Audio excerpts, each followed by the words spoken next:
सोमा सद्गमय तमसो मा ज्योतिर्गमय मृत्युर्मामृतं गमय। वेद कथा सुनो रे भाई वेद कथा, जिसे श्रवण कर कट जाती है, जिसे श्रवण कर कट जाती है, इसे श्रवण कर कट जाती है, इसे श्रवण कर कट जाती है जन्म जन्म की व्यथा। जय जय वेद कथा सुनो रे भाई वेद कथा। 5 माताओं का बहुत बड़ा योगदान है। सबसे पहली माता तो परमपिता परमात्मा है, जिसने हमें इस पूरे जल वायु अग्नि आकाश पृथ्वी सब कुछ बना करके हमारे लिए दिया और कहा स्वतंत्र करता, तुम स्वतंत्र हो, जैसा उपयोग करना चाहो करो। 84 लाख योनियों में एक मनुष्य का योनि ये हमें बहुत ही महत्व से मिला है, और ये शरीर जो हमें मिला है ये 84 लाख योनियों में सर्वश्रेष्ठ है। सुन दुर्लभ सद ग्रंथ ही गावा, तुलसीदास जी ने कितना सुना। बड़े भाग्य मानुष तन पावा, वहां शेर हाथी और कोई जानवर तन नहीं कहा है महाराज, क्योंकि मनुष्य सर्वश्रेष्ठ प्राणी है। माननाथ यदि मनुष्य जो मनन करता है, चिंतन करता है, सोचता है, समझता है, इसलिए मनुष्य है। और जरा वर्णमाला में पहला अक्षर जरा विचार करें, वो पहला अक्षर अ से प्रारंभ होता है, और वेद का मंत्र भी अग्नि मीडे, अग्नि ईडे स्तुति कर रहा है। हे अग्नि, ऋषि इस पूरे सूक्त के 9 मंत्रों के ऋषि हैं, जिन्होंने विचार दिया। वो ऋषि है मधु छंदा विश्वामित्र, यानी 9 विषयों के जो विचार है ना, वो विचार मधु छंदा ऋषि के विचार हैं। और अग्निदेव के माध्यम से प्रेरित होकर के अग्नि ऋषि के माध्यम से ये ऋग्वेद का प्रारंभ हुआ, वो परंपरा चली। तो मधु छंदा ऋषि कहते हैं अग्नि विषय है इस पूरे सूक्त का, और पूरे सूक्त में गायत्री छंद है, छंद होता है। ये जो वेद है ना, ये ईश्वर के काव्य है। जो ईश्वर ने सबसे पहले काव्य की रचना हुई, कवि है, ईश्वर का एक नाम है कवि, और वो कवि है स्वयं भू है। ईशावास्यमिदं सर्वं यत्किंच जगत्यां जगत् तेन त्यक्तेन भुञ्जीथा मागृधकस्य सिद्धं, कण में परिव्याप्त है। और ध्यान रहे, यदि हम किसी के सामने अपने मन की बात कहते हैं, संसार के किसी भी व्यक्ति के सामने कहते हैं, तो हो सकता है कि हमारी बात उसके पास समय है तो सुनेगा, नहीं है तो नहीं सुनेगा, और जबरदस्ती सुनाना भी चाहेंगे तो इधर उधर निकाल देगा। लेकिन एक माता, एक व्यक्ति जो है बैठा हुआ था, एक वहां से श्वान कुत्ता आता, उसके चप्पल को लेकर के भागता है, व्यक्ति उसके पीछे पीछे दौड़ता है, और वो कुत्ता दौड़ते दौड़ते कुछ झुग्गी झोपड़ियां बनी थी वहां तक जाता है, चप्पल छोड़ के भाग जाता है, व्यक्ति पीछे पीछे आता है, कहाँ गया वहां गया। तो व्यक्ति के कानों में रुदन की आवाज आ रही है, रोने। वो जब आसपास देखता है तो एक टूटी फूटी झोपड़ी में एक माता बैठ कर के रो रही है, चिल्ला रही है, परेशान है। वो पहले तो सोचता है कि इसके पास जाऊं या न जाऊं, लेकिन फिर कहता है कि इंसानियत के नाते जाना चाहिए। जाके पूछता है, आसपास देखता है कोई है नहीं, लेकिन रो क्यों नहीं, दीवार की तरफ मुकर के रो क्यों नहीं है। माता से पूछा तो माता ने कहा कि एक साधु आए थे, संत आए थे, मैं अपनी दुख पीड़ा बता रही थी कि मेरे पति जो है मुझे छोड़कर चले गए संसार से, मेरे 2 बाल बच्चे, मेरे पास नौकरी नहीं, मेरे पास कुछ खाने पीने के लिए वस्तु भी नहीं है, घरों में काम करके भी आती हूँ सारी चीज, फिर भी कुछ नहीं हो रहा है। मैं कैसे करूँ, मैं बहुत दुखी हूँ, परेशान हूँ, मेरा बच्चा बीमार भी है, इसको ले जाने के लिए अस्पताल तक जाने की व्यवस्था नहीं है, पैसे नहीं है, सारी चीजें परेशान थी। तो साधु ने कहा कि तुम उस जगन्यता ईश्वर के सामने रो, मेरे सामने रोने से तुम्हें कुछ नहीं मिलने वाला है। सुबह सुबह का समय है, मैं उस ईश्वर को याद करके, उस निराकार पर ब्रह्म को याद करके मैं उसके सामने रो रही हूँ महाराज, वो मेरी आवाज तो सुनेगा। और उस व्यक्ति ने कहा क्या परेशानी? उस बालक को दिखाया गया, वो परेशान, वो पता चला कि वो व्यक्ति उस शहर के सबसे बड़े अस्पताल का एमडी है और उसने तुरंत अपने अस्पताल से एम्बुलेंस मंगा करके उस बच्चे को वहाँ पर पहुँचाया। इलाज का सारा खर्चा उसने उठाया और उसके मन में दुविधा चल रही थी क्योंकि वो व्यक्ति नास्तिक था कि मैं ईश्वर को नहीं मानता, लेकिन उसने सोचा कि अब कैसे नहीं मानता। एक ये माता रो रही है ईश्वर को साक्षी मान करके, और मेरे को कहाँ से कहाँ प्रेरणा मिली, मैं यहाँ आया और मेरे अंदर वो प्रेरणा जागृत हुई, मेरे अंदर उसने प्रेरणा जागृत की, उसकी रुदन की वेदना मेरे अंदर आई और मैं कौन, इस समाज का, इस एरिया का, यहाँ का डॉक्टर, सबसे बड़े अस्पताल में मैं रहने वाला और मैं इसका इलाज कर सकता था, ये जिम्मेदारी परमात्मा ने मुझे दी है। बोलिए सच्चिदानंद भगवान की। तो परमात्मा कहाँ से कहाँ प्रेरणा किस किस के माध्यम से करता है हम समझ नहीं सकते महाराज। तो परमात्मा के सानिध्य में हमें यदि कुछ भी दुख हो, परेशानी हो, जब प्रभु तेरे चरणों में सर झुक गया, अब जमाने की मुझको तो चिंता नहीं। जब प्रभु तेरे चरणों में सर झुक गया, अब जमाने की मुझको तो चिंता नहीं। सारी दुनिया, सारी दुनिया, सारी दुनिया, सारी दुनिया भले साथ दे या न दे, आसरा तेरा है कोई चिंता नहीं। सारी दुनिया भले साथ दे या न दे, आसरा तेरा है कोई चिंता नहीं। जब प्रभु तेरे चरणों में सर झुक गया, लाख आंधी चले, लाख तूफान उठे, घोर अंधकार ने मुझको घेरा भले। लाख आंधी चले, लाख तूफान उठे, घोर अंधकार में मुझको घेरा भले।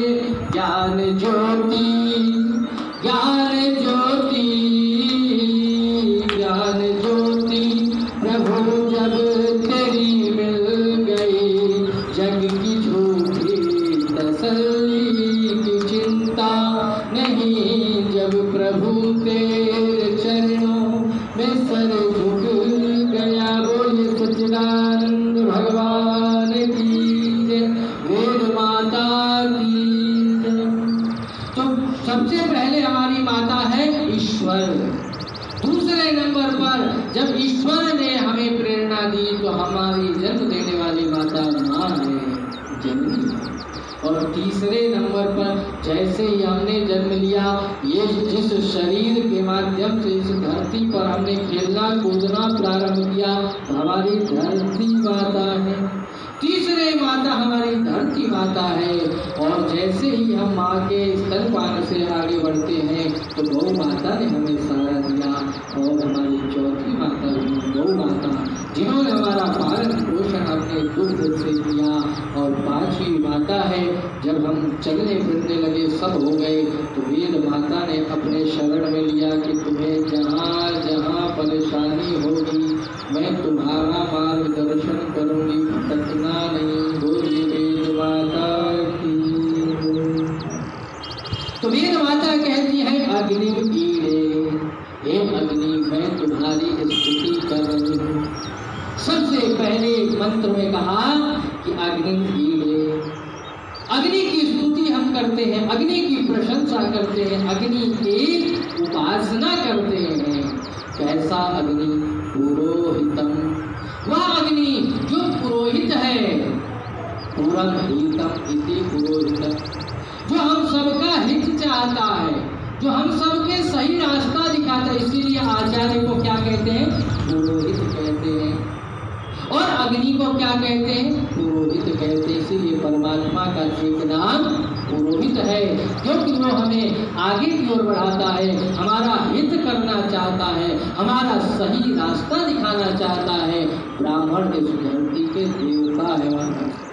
जो ब्राह्मण है, जो पुरोहित है, जो हमें मार्ग दिखाते हैं, सही रास्ता दिखाते हैं, उनके बताए हुए रास्ते पर यदि हम चलने लगते हैं तो हमारा जीवन सफल हो जाता है। इसीलिए मंदिर में जाते हैं तो भगवान तक जाने का रास्ता जो बताते हैं ना, गुरु ब्रह्मा गुरु विष्णु गुरुदेवो महेश्वरः साक्षात् परब्रह्म तस्मै श्री गुरुदेव महाराज। तो गुरु के माध्यम से वह पुरोहित, वह अग्नि कैसा है? पुरोहितम, पुरोहित है, जो हमें आगे बढ़ाने वाला है, उसकी हम उपासना करते हैं। और वो कैसा है? यज्ञस्य देवम, वो यज्ञ का देवता है महाराज। यज्ञ बिना अग्नि के पूर्ण नहीं होता है। यज्ञ अनुष्ठान, बड़े बड़े आयोजन अगर संकल्प हमने लिया है तो बिना अग्नि के पूरे नहीं होती। इसलिए अग्नि व्रतपते, अग्नि को साक्षी मानकर के मर्यादा पुरुषोत्तम राम ने सुग्रीव को अपना मित्र बंधु बनाया। विवाह में वर वधु अग्नि को साक्षी मानकर के फेरे लेते हैं और किसी भी कार्य के शुभारंभ में अग्नि की स्थापना की जाती है, क्योंकि अग्नि वह तत्व है जो हम सबको प्रेरणा देता है। अग्नि सूर्य में है, हमारे अंदर जठर में अग्नि है, जठर अग्नि है, हमारे रसोई में अग्नि है, हमारे संसार के हर कण कण में। इसीलिए अग्नि को क्या कहा है? जात वेदस, जाते जाते विद्यते इति जात वेदस। और वह अग्नि है, वह यज्ञ देवम, वह यज्ञ की देव है। यज्ञ को पूरा करने के लिए, यज्ञ को, हवन को, अग्निहोत्र को पूरा करने वाली वह अग्नि शक्ति है। ऋग्वेदम, वह ऋग्वेद है, क्योंकि वह कभी भी सत्य से हटने वाली शक्ति नहीं है। भूतारम रत्नधातम, वह हवन करने वाले जो होता है, यजमान है, उनको रत्न देने वाली अग्नि है। इसीलिए अग्नि वीरे, हम अग्नि की स्तुति करते हैं। हर पल में हो प्रभु सुमिरन तेरा, ऐसा बना दो प्रभु जीवन मेरा। हर पल में हो प्रभु सुमिरन तेरा, ऐसा बना दो प्रभु जीवन। अग्नि वीरे, अग्नि की स्तुति, परमात्मा की स्तुति हमें हर पल करते रहना चाहिए, क्योंकि वो हमें आगे आगे बढ़ाता है। वो हमें यज्ञ, बड़े बड़े धर्म अनुष्ठानों को करने की प्रेरणा देता है। वो हमें आगे चलने के लिए ऋत्विक रूप में हमारी उंगली पकड़ करके आगे बढ़ाता है। वो हम सभी यजमानों को अनमोल रत्न देता है। वो हमें प्रेरणा देता है अंतःकरण में, वह हमें जागृति देता है। इसीलिए उस अग्नि की स्तुति, उस ईश्वर की स्तुति हर पल होते रहना चाहिए। हर पल में हो प्रभु सुमिरन तेरा, ऐसा बना दो प्रभु जीवन। तेरी सेवा करते करते बीते जीवन मेरा, तेरी सेवा करते करते बीते जीवन मेरा। हर पल में हो प्रभु सुमिरन तेरा,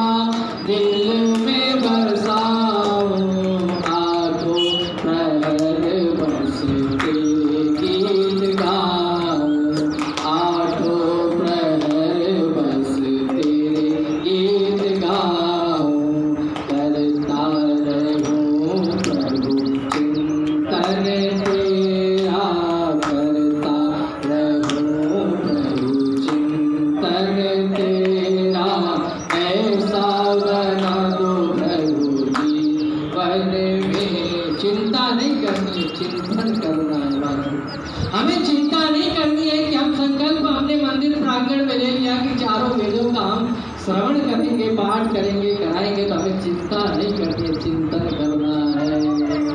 चिंता करने वाले वो भी चिंता नहीं करता महाराज, वो तो हमारे ऊपर अपनी छत पे छाया बनाए लगते हैं कि तुम संकल्प लो, मैं आगे आगे चलूंगा। और मंत्र क्या कहता है, ये प्रमाण है यदंगदाशु से, हे अग्नि तुमने हमें संकल्प लिया है, हे प्रभु तुमने संकल्प लिया है। मंत्र क्या कह रहा है, यदंगदाशु से तुम अग्नि, हे अग्नि स्वरूप परमात्मा तुमने संकल्प लिया है क्या, भद्रम करिष्यसि, कि तुम मेरा कल्याण करोगे ही करोगे। बोलिए सच्चिदानंद भगवान की, वेद माता की। वेद माता हमें संकेत कर रही है कि चिंता मत करो, चिंतन करो। चिंतन करने से जो रास्ता निकलता है वो रास्ता कहता है कि तेरे अंदर जो बसा है वो भगवान, वो संकल्प लेकर के बैठा है कि तुम सत्य पथ पर चलो, धर्म पर चलो, सन्मार्ग पर चलो, तुम्हारा कल्याण मैं करूँगा ही करूँगा। यदंगदाशु से त्वमग्नि भद्रम करिष्यसि तवेतत् सत्य अंगिरा। हे अंगिरस प्रभु आपने संकल्प लिया है कि मेरा कल्याण करोगे ही करोगे, तो मुझे संसार में डरना नहीं है। बाधाए जग की न मुझको सताए, बाधाए जग की न मुझको सताए, चिंता न हरेगी नजदीक आए, चिंता न हरेगी नजदीक आए, करता रहूं प्रभु चिंतन तेरा, ऐसा बना दो प्रभु जीवन मेरा, हर पल में हो प्रभु सुमिरन तेरा, ऐसा बना दो प्रभु जीवन मेरा। तेरी सेवा करते करते, तेरी सेवा करते करते बीते जीवन मेरा, हर पल में हो प्रभु सुमिरन तेरा, ऐसा बना दो प्रभु जीवन। यदि हमें मौका मिले जब भी भगवान की सेवा करने का, तो हमें पीछे सेवा के लिए मौका तलाश ढूंढते रहना चाहिए कि कब वो अवसर मिले। और ये अवसर मुझे मिला कि वेद माता की सेवा कर सकूं। जय कृते वर्धते नित्यम विद्याधनम सर्वधनम प्रधानम। ये जो विद्या रूपी धन है, जो हमने गुरुओं से सीखा, जितना इसे हम बांटेंगे उतना वो बढ़ता चला जाएगा। ये संसार का जो गणित है ना, इकोनॉमी है ना, बहुत ही विचित्र है। यदि हम संसार में खुद संसार और परमात्मा की जो अर्थव्यवस्था है, दोनों में बहुत अंतर है महाराज। यहाँ हम किसी से एक लोन लेकर के तो देखिए, बैंक से लोन ले लिया और लोन की तारीख ड्यू है ना, ये हमारे कहते हैं ना कि जो है उसकी किस्त बना दी जाएगी, लेकिन वो किस्त जो है तारीख आने से पहले फोन आने लगते, तैयार रखना, तैयार रखना, तैयार रखना, उस समय तक रखना। और गलती से उस समय 1 रुपया भी कम हो गया महाराज, तो वो जो है अगले सेकंड से फोन पे फोन, फोन पे फोन, कब आप चुकाओगे, कब चुकाओगे, कब चुकाओगे, पीछे लग जाते हैं। जब तक आपकी EMI नहीं जाती, बैंक वाले छोड़ते नहीं हैं। और ना भर सको तो आपको गिरवी भी रख के ले जाएंगे, जो सामान किया था। लेकिन परमात्मा की अर्थव्यवस्था देखिए, इतनी बड़ी शक्ति, पूरे संसार को हमारे लिए फ्री में, मुफ्त में दे दिया। वायु फ्री में दे दी, जल फ्री में दे दिया, प्रकाश फ्री में दे दिया, और बदले में 1 रुपया भी हमसे नहीं लिया। हम दे भी क्या सकते हैं महाराज? जिसने पूरे संसार को खिलाया है, उसको हम खिलाने का ताकत रखते हैं? ये तो हम लोकाचार है। एक हम परमात्मा के प्रति भाव है, श्रद्धा है कि हम भोग लेकर के उपस्थित होते हैं और कहते हैं क्या कहते हैं महाराज? पत्रम पुष्पम फलम। ये पत्र पुष्प ये फल ये सब कुछ तुम्हारा ही तो है, मेरा तो कुछ भी नहीं, सब कुछ तेरा ही तो है। क्या लागे है मोल तेरा तुझको सौंपता। तो ये जो कुछ भी हमें प्राप्त होता है महाराज, ये उसकी सेवा का जब भी मौका मिले तो हमें छोड़ते रहना कभी नहीं चाहिए। बार बार सेवा का मौका ढूंढते रहना चाहिए। तो भक्त क्या कहता है?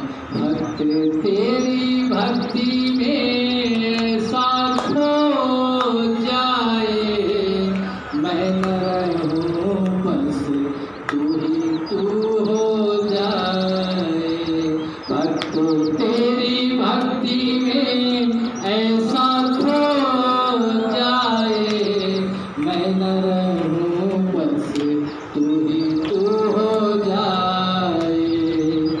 सफल हो जाए नर तन मेरा, ऐसा बना दो प्रभु जीवन मेरा।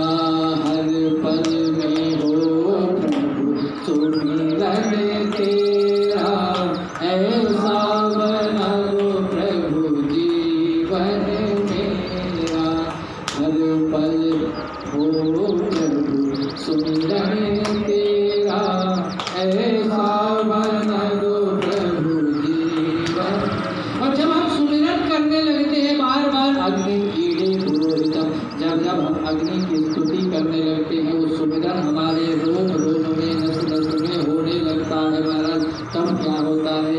अग्नि यज्ञम अध्वरम, हे अग्नि इस अध्वर के माध्यम से, अध्वर जो अग्निहोत्र होता है, जो अग्नि की स्थापना हम करते हैं दीप में, अखंड ज्योत में, यज्ञ वेदी में, उस धूलि के अंदर उस क्योंकि अयम यज्ञो भुवनस्य नाभि, जो यज्ञ है अग्नि वेदी है वो पूरे संसार की नाभि है। जैसे पूरे शरीर की नाभि से पूरा शरीर चलता है, यदि नाभि हट जाए तो एक सेकंड भी हम कुछ काम कर नहीं सकते, दर्द के मारे हम छटपटाते रहते हैं। तो संसार से यदि अग्नि हट जाए तो सूर्य अपनी मर्यादा से नीचे आ जाए तो पूरी धरती जल करके राख हो जाए, और ऊपर चला जाए तो जम करके बर्फ बन जाए महाराज। तो सूर्य अपनी मर्यादा में है, और यदि परमात्मा कहीं से भी 1% भी अपनी कृपा दृष्टि हटा ले तो सोच कर दे। हम अन्न के बिना कई दिनों तक रह सकते हैं, जल के बिना भी हम कई दिनों तक रह सकते हैं, हम बिना सोए भी रह सकते हैं, बिना वस्त्र पहने भी दिगंबर साधु नागा बाबा रह सकते हैं, लेकिन जरा बिना प्राण शक्ति के रह के दिखाइए। प्राण स्वरूप में वह बसा हुआ हमारे अंदर वह शक्ति है, और प्राण हवा भी है, तो हवा में जो गति है वो अग्नि के माध्यम से, ऊर्जा के माध्यम से है। तो कहा अग्नि त्वं यज्ञमध्वरम विश्वतः परिभूरसि, हे अग्नि तुम संसार में परिव्याप्त हो, हर कण कण में परिव्याप्त हो। हम आपको परिभूरसि स एव देवेषु गच्छति, हम जो भी अग्निदेव के प्रति स्तुति करते हैं, भजन करते हैं, भाव से संध्या करते हैं, ध्यान रखिएगा जितने भी कर्म है ना हमारे संसार में वो 3 तरह के होते हैं। एक नित्य कर्म, एक निमित्त कर्म और एक प्रायश्चित कर्म। यानी कारण जब आप करते हैं ना प्रदक्षिणा 3 बार, प्रायश्चित करते हैं ना कि हे प्रभु हमने जो गलती की है जाने अनजाने में हो गई उसकी भी क्षमा करना। और क्या कहते हैं कि आरती में भी हम कहते हैं कि हम जो है फल कामी है, मूर्ख है, हम सब है, अज्ञानी है, हमारे पास कुछ भी नहीं है। अगर जिसने जिस क्षण कह दिया कि मैंने इतना जाप कर लिया या इतने अनुष्ठान कर लिए या इतना कर लिया, संख्या जो होती मैंने कर लिया, अहम का भाव आ गया, अहम तो रावण का भी नहीं रहा महाराज, तो हमारा और आज का क्या है? तो वेद माता हमें कहती है कि जो हमारे हाथों से दान निकल गया, जो हमारे मुख से, वाणी से, पवित्रता से आपका सुमिरन निकल गया, वो एक दिव्य लोक का निर्माण करता है। स एक देवेषु गच्छति, जो हमारे मुख से, शब्द से स्मरण निकलते हैं, जो हमारे हाथों से दान कर्म होते हैं, यज्ञ में आहुति देते हैं, हम प्रार्थना के पुष्प चढ़ाते हैं, हम अपने मुख से भजन करते हैं, ये सारी स्तुतियाँ, सारी प्रार्थनाएं, सारी क्रियाएं मिल करके दिव्य लोक का निर्माण करती है। हमारा ध्यान रखिएगा, यदि एक जंगल में किसी शराबी जुआरी को छोड़ दे तो वो अपने जैसों को वहाँ भी ढूंढ करके ले आता है, और एक साधु महात्मा को भी निर्जन जंगल में छोड़ दे तो उन हिरणों को, उन पक्षियों को ले आता है, उन सत्संग प्रेमियों को ढूंढ लाता है। तुम्हारा जैसी तरंगे निकलेंगे, जैसे कर्म होंगे, वैसे लोग हमारी तरफ आकर्षित होते चले जाएंगे। बोलिए वेद माता की। तो वेद माता हमें पग पग पर संकेत कर रही है। अग्नि पूर्वे भी ऋषि भी, हे अग्नि, जैसे पूर्वे भी हमसे पहले के जो आचार्य हुए हैं, इतो नूतने नूत, जिस प्रकार से उन्होंने आपका स्मरण किया है, ये भक्ति भजन भाव आज के नहीं है। ये हनुमान जी जहाँ जहाँ कीर्तन होते सिया राम के, वहाँ वहाँ हनुमान जी अपने करताल लेकर के विराजमान हो जाते। भजन कीर्तन हुआ, संध्या वंदन वो सृष्टि के आदि समय से चले आ रहे हैं, वो भक्ति भावनाएं चली आ रही हैं, और जैसे जैसे हमारे पूर्वजों ने किया वैसे वैसे हम भी नए नए भावनाओं के साथ, नए नए विधाओं के साथ, नए नए तरीकों के साथ सदेवा यह बक्षति, और इस दिव्य लोक में जो कुछ भी हमने श्रवण किया, जो कुछ भी मनन किया, चिंतन किया, उसको दूसरे तक पहुँचाए। तो इस तरह से जब हम आगे के 5 मंत्रों में देखते हैं तो इन 5 मंत्रों के माध्यम से हमें यह संकेत किया गया है कि हम भक्ति भजन में, परमात्मा के स्तुति में, परमात्मा के चिंतन में समय हो जाए तो संकेत करते हैं। तो हम जो है प्रारंभ में ये मंत्र कहते हैं, क्योंकि ऋग का मतलब होता है स्तुति करना, परिचय कराना हर पदार्थों से। क्योंकि बालक है ना, हम अभी बालक हैं, अबोध है, हम चल रहे, हमें नहीं पता क्या है, क्या करना है। तो सबसे पहले अग्नि ऋषि ने कहा कि सबसे पहले उसकी स्तुति कर दो जिसने तुम्हें भेजा है, जिसने तुम्हें संसार में आने के लिए वह सामर्थ्य दिया है। उस अग्नि की स्तुति तुम सबसे पहले करो, और उसकी स्तुति कैसे करो? जैसे तुम्हारे पूर्वजों ने किया है वैसे करो, जैसे तुम्हारे आचार्यों ने किया है वैसे करो, और जैसे तुम्हारे बड़ों ने किया है वैसे करो, और जैसे तुम्हारे गुरुओं ने बताया है, किया है वैसे करो। यथेमा वाचम कल्याणी मां वदान्यते, जैसे जैसे पूर्वजों से हमने स्तुति परमात्मा की, ईश्वर की हमने सीखी, अग्नि की सीखी, वैसे स्तुति हम भी किया करें। धीरे धीरे, एक दिन 2 दिन, निरंतर।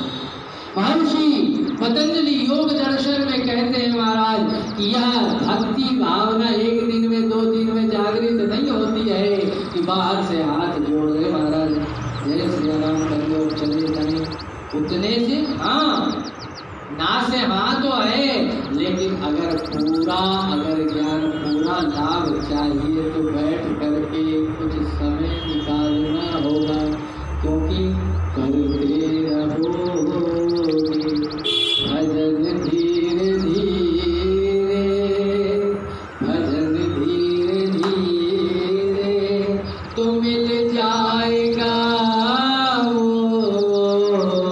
सजन धीरे धीरे, जो करते रहोगे।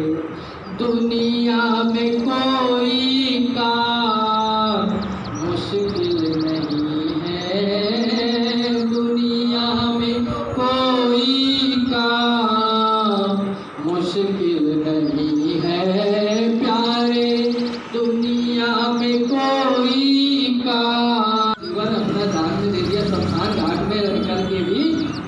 उन्होंने अपनी प्रतिज्ञा पूरी करने के लिए, धर्म की रक्षा के लिए पूरा जीवन दे दिया। इसलिए उस युग में उनको महान मानकर स्मरण किया जाता है। बोलिए हरिश्चंद्र महाराज की। जैसे त्रेता में आते हैं तो धर्म के बाद अर्थ की पराकाष्ठा आ जाती है। रावण ने कुबेर को मार करके रख दिया और सीता माता के जीवन में हिरण के प्रति वो लालसा जाते, और धन की लालसा में, उस अर्थ की लालसा में समय दे दो कि हम कुछ समय जाकर के भक्ति में अपना समय लगा सके। तो मुक्ति ढूंढना है इस कलयुग के अंदर। हर चीज से हमें मुक्ति चाहिए, लेकिन मुक्ति उसी को मिलेगी जो मुक्ति की इच्छा करता है। यजुर्वेद का जब पाठ करेंगे उस समय आएगा एक मंत्र, कुर्वन्नि वेह कर्माणि जिजी विशेष शतम समा, 100 वर्षों तक जीने की इच्छा करो। हमें सत्संग में आने की इच्छा करनी पड़ेगी। वो इच्छा जागृत हुई कि नहीं, हम इस पवित्र प्रांगण से वेद के मंत्रों का पाठ करेंगे, इच्छा तो जागृत हुई, वही इच्छा संकल्प बनी, वो संकल्प राह पर चल पड़ा है। क्योंकि जब तक हम यत्न नहीं करते हैं, जब तक हमारे अंदर वो तमन्ना नहीं होती है, तो भगवान सामने होते हुए भी हमें दर्शन नहीं देते।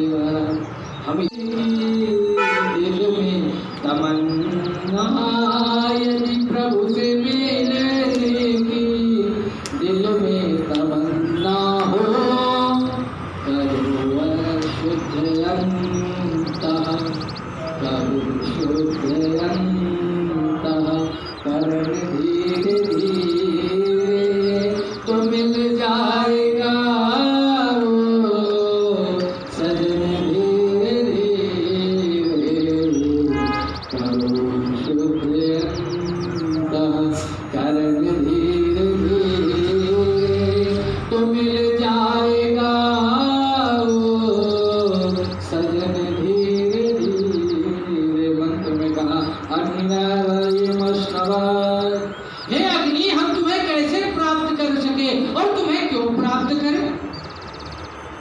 मंत्र सीधे कहता है, वेद माता कहती है, सबसे पहले कहा कि अग्नि की स्तुति करो, उस अग्नि की जो हमारा आगे आगे बढ़कर के हित करता है, और उसकी स्तुति वैसे करो जैसे पूर्वजों ने की है।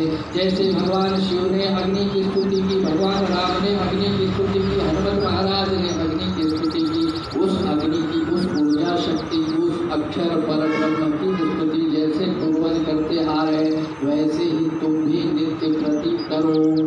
क्यों करे महाराज? तो कहा अग्नि अष्टवत्, अग्नि की स्तुति इसलिए करे क्योंकि अग्नि हमारा पालन पोषण करती है। पोषमेव दिवे दिवा, वो नित्य प्रति हमारा भरण पोषण करती है, हमारी ऊर्जा शक्ति हमें ऊर्जा देती है, हमें भोजन आहार देती है। क्योंकि अन्न में अग्नि है तभी वो अन्न फसल उगता है, हमारा जो पकता है जमीन के अंदर तभी वो अंकुरित होता है। यदि बीज ऐसी रखा रह जाए बाहरी, उसमें अंकुर ना आए तो फसल कहाँ से आएंगे?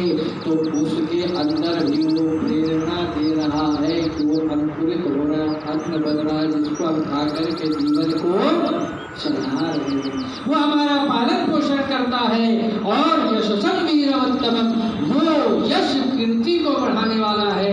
हम जैसे जैसे अच्छे कार्य करेंगे तो भगवान की प्रेरणा से ही दूसरे के मन में हमारे लिए श्रद्धा का भाव उत्पन्न होने लगता है।